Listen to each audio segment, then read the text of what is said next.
Sadharma Pundarika Sutra, terdapat nubuat Buddha Sakyamuni yang menyatakan bahwa dalam kurun waktu 5 kali 500 tahun sesudah kemoksaan Buddha Sakyamuni akan hadir seorang pelaksana Sadharma Pundarika Sutra yang sesungguhnya, yang akan membuktikan kebenaran Dharma Buddha. Dikatakan bahwa pelaksana tersebut akan menghadapi berbagai macam tantangan dalam mempertahankan keyakinannya terhadap Sadharma Pundarika Sutra. Terletak di negeri Jepang, hadir seseorang yang semasa hidupnya terus menggali dan mendalami ajaran Buddha. Beliau berjuang dengan sepenuh jiwa raga untuk melaksanakan, mempertahankan, dan menyebarkan Sadharma Pundarika Sutra. Rangkaian peristiwa dalam kehidupannya satu persatu menjadi pembuktian atas nubuat Buddha Sakyamuni di dalam Sadharma Pundarika Sutra. Beliau mewujudkan tugas kehadirannya ke dunia sebagai Buddha pokok yang membuktikan kebenaran ajaran Buddha Sakyamuni. Beliau adalah Buddha Nichiren.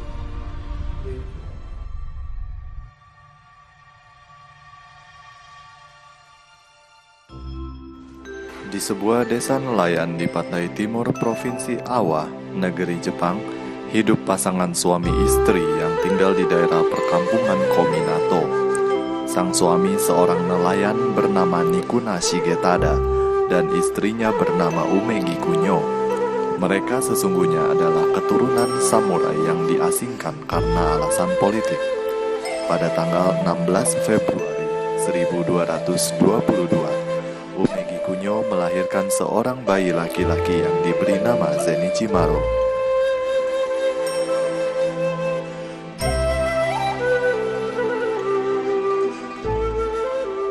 Zenichi Maro tumbuh menjadi anak yang cerdas dan memiliki rasa keingintahuan yang besar dalam mempelajari agama Buddha. Ia memutuskan untuk mendalami ajaran Buddha di kuil Seicho. Zenichi Maro mengutarakan niat hatinya pada kedua orang tuanya. Ia pun pamit dan memohon restu pada mereka untuk menuju kuil Seicho.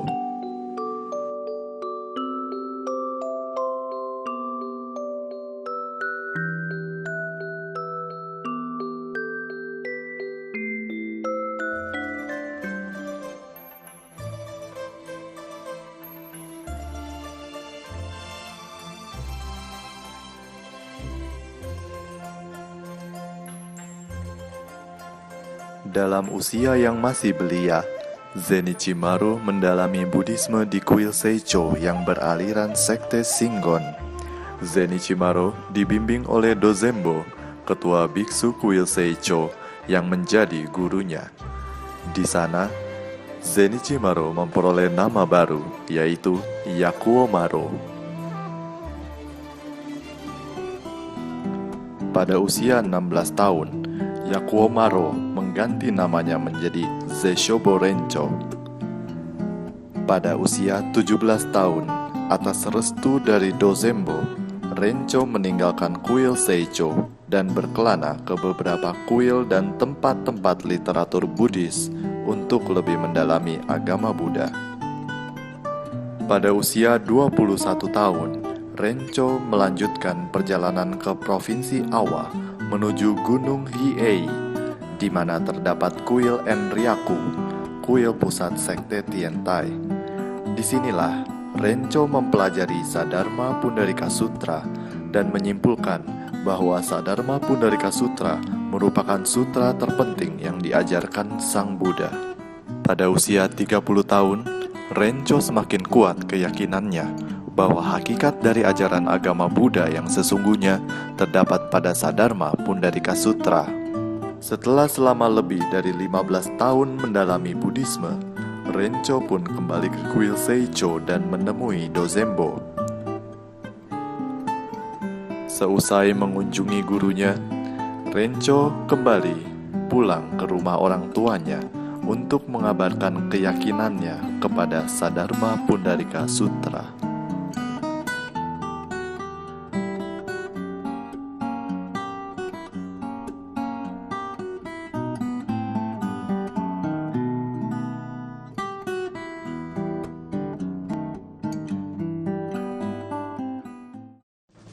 Untuk memantapkan hati dan tekadnya, Rencho memutuskan untuk bermeditasi selama 7 hari di Shobutsubo.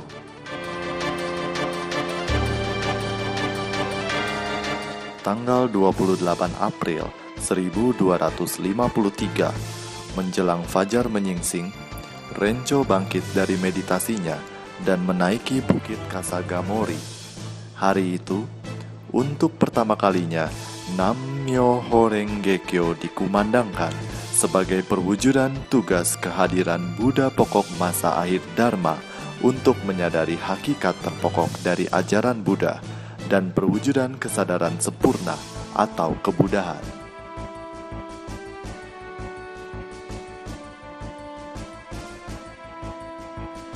Nammyoho Renge-kyo.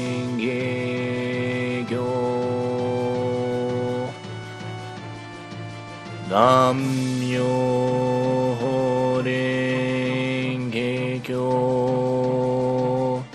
Nammyoho Renge-kyo.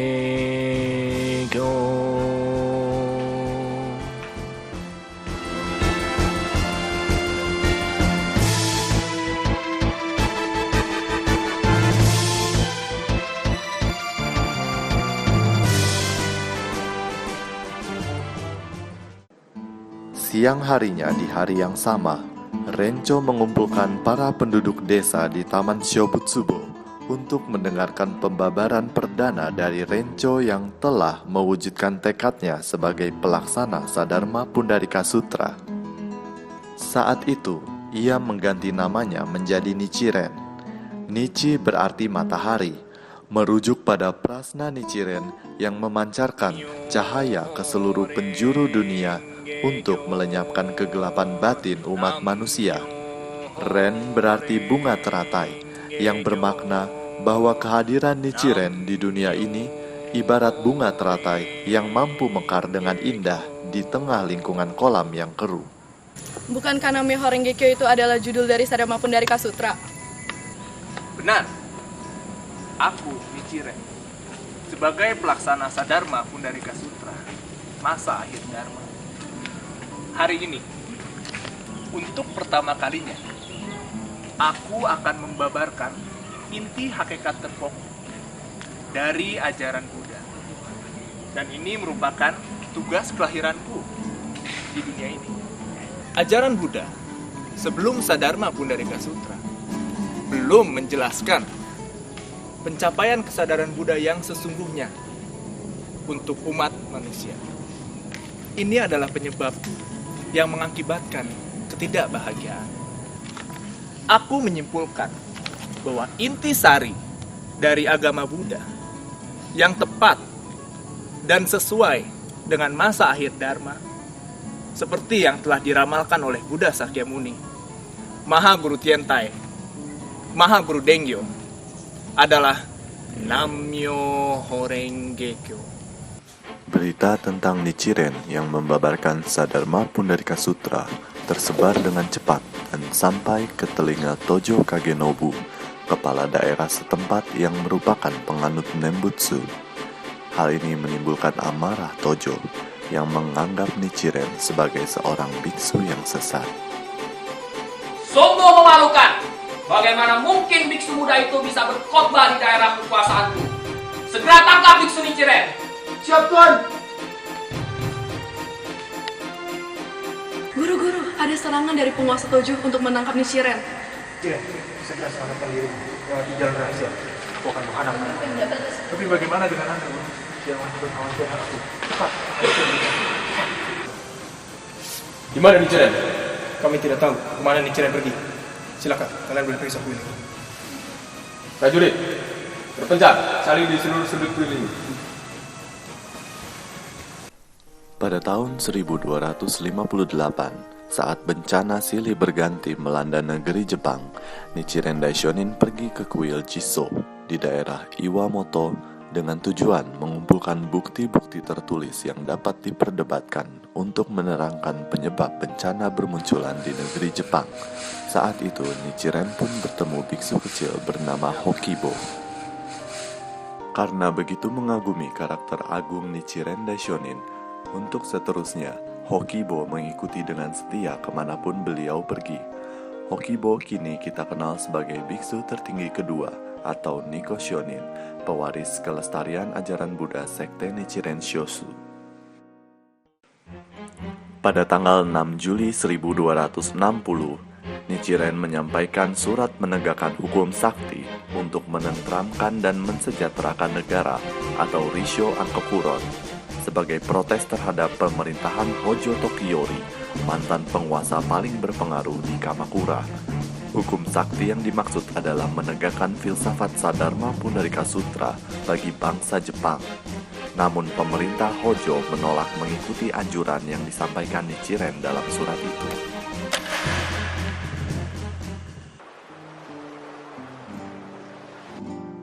Kecaman dan tantangan terhadap Nichiren terus bergulir. Tanggal 12 Mei 1261, atas hasutan dari para biksu Nembutsu bahwa keyakinan Nichiren membawa keresahan, pemerintah mengasingkan Nichiren ke pantai sunyi di Semenanjung Izu. Walau dalam pengasingan, beliau dengan segenap jiwa raga terus menjalankan upaya penyebarluasan Sadharma Pundarika Sutra sehingga memiliki banyak penganut. 2 tahun kemudian, Nichiren mendapat pengampunan dan kembali ke Kamakura. Pada tahun 1264, dalam perjalanannya untuk mengunjungi muridnya Kudo Yoshitaka, ketika melewati daerah Komatsubara, Nichiren diserang oleh prajurit Tojo Kagenobu. Kudo Yoshitaka dan Kyonibo berjuang sepenuh jiwa raga untuk melindungi Nichiren. Mereka berdua tewas dalam pertempuran.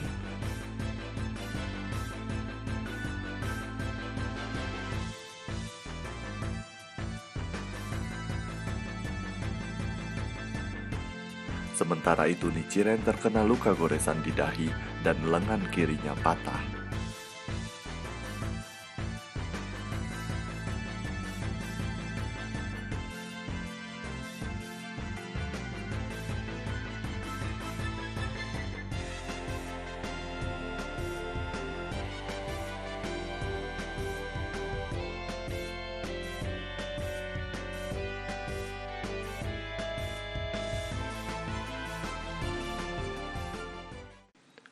Tanggal 10 September 1271, pejabat tinggi Heino Saemon beserta para samurai menyerbu pondok kecil Nichiren di Matsubagayatsu.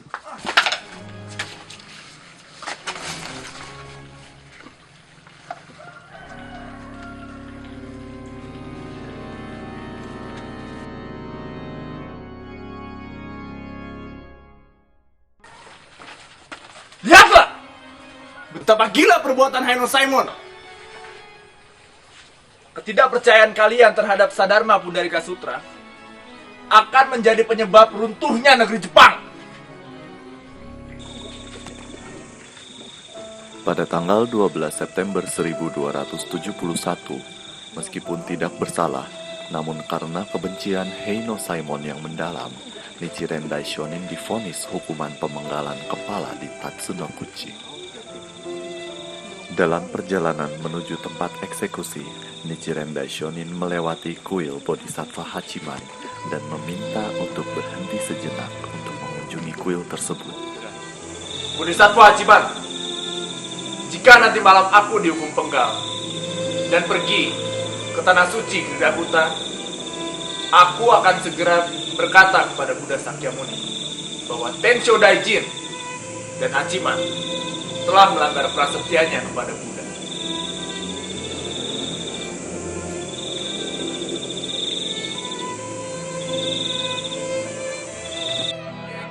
Namyo Horenge Kyo, Namyo Horenge Kyo, Namyo Horenge Kyo, Namyo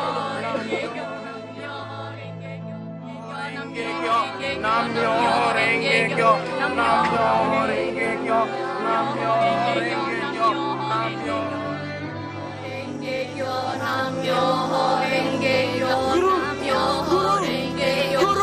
Guru, jangan pergi guru. Malam ini aku akan menjalani hukuman yang tidak adil. Tapi tidak sedikit pun hatiku gentar menghadapinya. Hingga saat ini, belum pernah ada seorang pun yang kehilangan jiwa dan raganya untuk Sadharma Pundarika Sutra.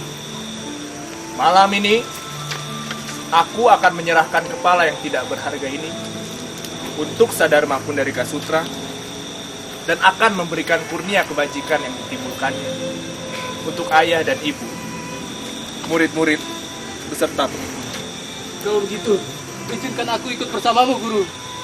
Aku merasa selama ini bimbinganmu sama seperti bimbingan seorang guru, ayah dan majikan. Begitu besar budimu terhadapku, Guru. Oleh karena itu, izinkan aku ikut bersamamu, Guru. Betapa bodohnya kamu, Gingo. Seharusnya kamu melihat hal ini sebagai hikmah baik. Karena aku berkesempatan untuk menjadi pelaksana Sadharma Pundarika Sutra yang sesungguhnya. Barang siapa yang mencurahkan jiwa dan raganya untuk Sadharma Pundarika Sutra, pasti akan mencapai kesadaran. Tapi, Guru, kesetiaanmu akan menjadi hal yang tidak akan pernah aku lupakan. Guru! Peristiwa Tatsunokuchi menjadi peristiwa yang menimbulkan kesan begitu mendalam bagi Nichiren, sehingga beliau menganggap jiwanya lahir kembali sesudah peristiwa tersebut. Inilah awal menuju tugas jiwa Nichiren yang sesungguhnya. Peristiwa tersebut menjadi titik tolak di mana Nichiren melepaskan pendirian sementaranya serta menyadari dirinya sebagai Buddha masa mutakhir Dharma atau Hoshaku Kempon. Hukuman pemenggalan dibatalkan, namun Nichiren tetap menjalani hukuman lain berupa pengasingan ke Pulau Sado. Pada tanggal 28 Oktober 1271, Nichiren tiba di Pulau Sado, berdiam di San Maido, tempat suram dan diasingkannya para kriminal di Jepang. Di tempat ini, Nichiren aktif menuliskan surat-surat perihal ajaran Buddha sesungguhnya untuk murid-muridnya, didampingi oleh Niko Shonin. Aku benar-benar yakin bahwa aku pasti bisa bertahan dan lolos dari pengasingan ini. Aku yakin aku pasti bisa memenuhi tugas kelahiranku untuk membabarkan Dharma Buddha demi kebahagiaan seluruh umat manusia masa mutakhir. Di Pulau Sado tinggal seorang lelaki tua bernama Abu Tsubo. Saat itu, Abu Tsubo mendengar bahwa Nichiren adalah biksu yang sesat, sehingga ia berniat untuk membunuhnya.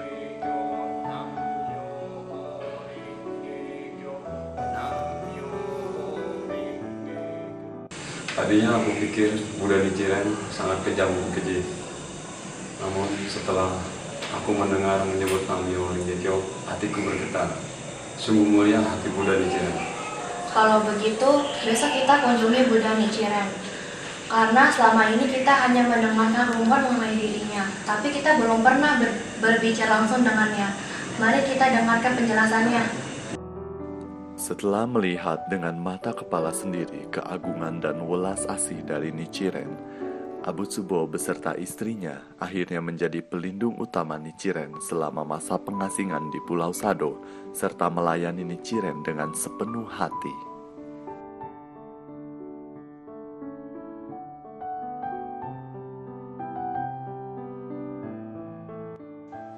Pada tanggal 13 Maret 1274, Nichiren menuntaskan masa pengasingannya di Pulau Sado dan meninggalkan Pulau Sado untuk kembali ke Kamakura. Perjuangan Nichiren untuk menasehati pemerintahan Jepang terhadap pentingnya menegakkan Sadharma Pundarika Sutra sebagai fondasi bangsa terus bergulir. Perjuangan tersebut ia lakukan melalui tulisan yang dikirimkan kepada penguasa sebanyak 3 kali. Namun pemerintah dan penguasa Jepang pada saat itu tidak menanggapi.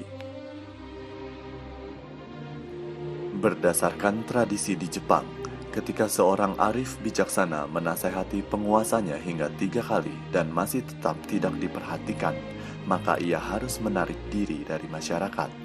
maka Nichiren memutuskan untuk pergi dan tinggal di Gunung Minobu. Di tengah kondisi negeri Jepang yang semakin memprihatinkan karena bencana perang dan berkembangnya filsafat yang tidak sesuai dengan hukum alam semesta, Nichiren memasrahkan seluruh keyakinannya kepada Sadharma Pundarika Sutra. Sambil terus berjuang melalui tulisan, beliau juga mengabdikan dirinya dengan memberi ceramah kepada para pengikutnya dan terus membimbing mereka menjalankan penyebarluasan Dharma. Selama 8 tahun kehidupan Nichiren Daishonin di Gunung Minobu, beliau menuliskan lebih dari 200 tulisan dan korespondensi yang sekarang kita kenal sebagai Gosho.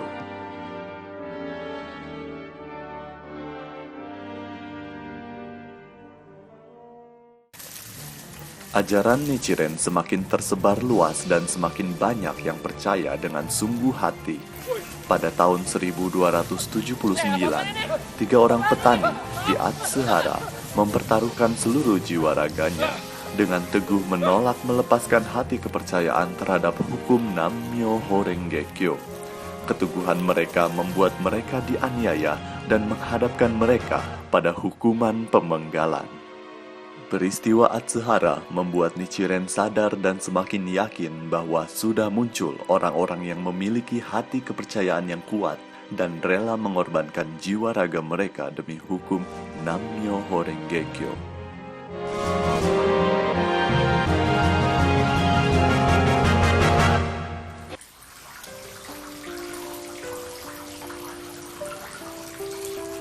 Bertolak dari peristiwa Atsuhara, pada tanggal 12 Oktober 1279, Nichiren Daishonin mewujudkan Daigo Honson dari ketiga hukum rahasia agung atau Sandai Hiho sebagai jodoh sejati bagi seluruh umat manusia masa mutakhir Dharma dalam memunculkan kesadaran Buddha.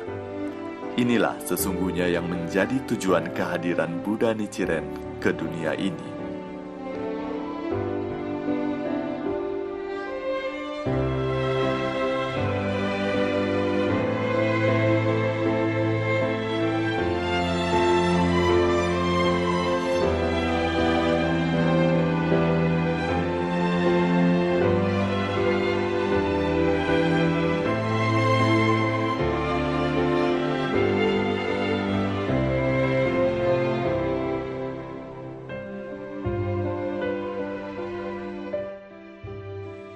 Pada usia 61 tahun, kondisi kesehatan Nichiren Daishonin mulai menurun. Saat itu, beliau menulis mengenai 3 hukum rahasia agung, di mana diterangkan hal apa saja yang harus dijalankan oleh para pengikutnya, supaya jiwa hukum agung Nammyoho Renge Kyo dari Sadharma Pundarika Sutra dapat terus lestari dan bermanfaat bagi kebahagiaan umat manusia. Aku percayakan seluruh tulisan-tulisanku kepadamu, Niko.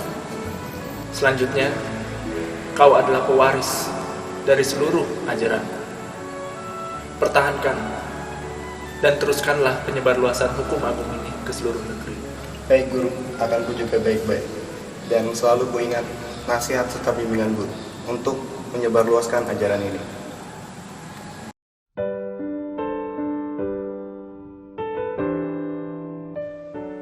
Pada tanggal 13 Oktober 1282, Buddha Nichiren moksha di kediaman Ikegami bersaudara, didampingi oleh Niko, murid-murid dan para pengikutnya.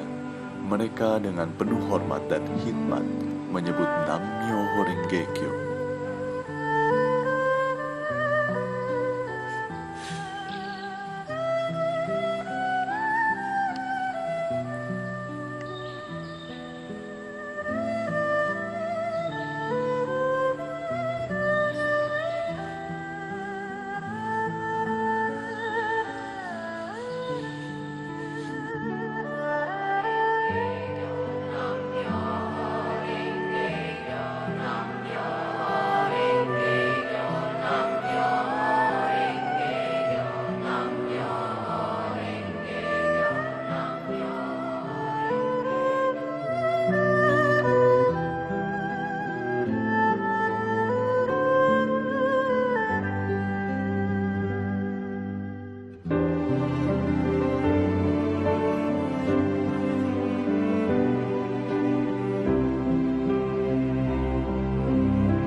Jiwa Buddha yang tercakup dalam Daigo Honson dari Sandai Hiho akan tetap ada selama-lamanya, kekal abadi, memancarkan kebahagiaan dan pencapaian kesadaran Buddha bagi seluruh umat manusia yang mengalami penderitaan di masa mutakhir Dharma.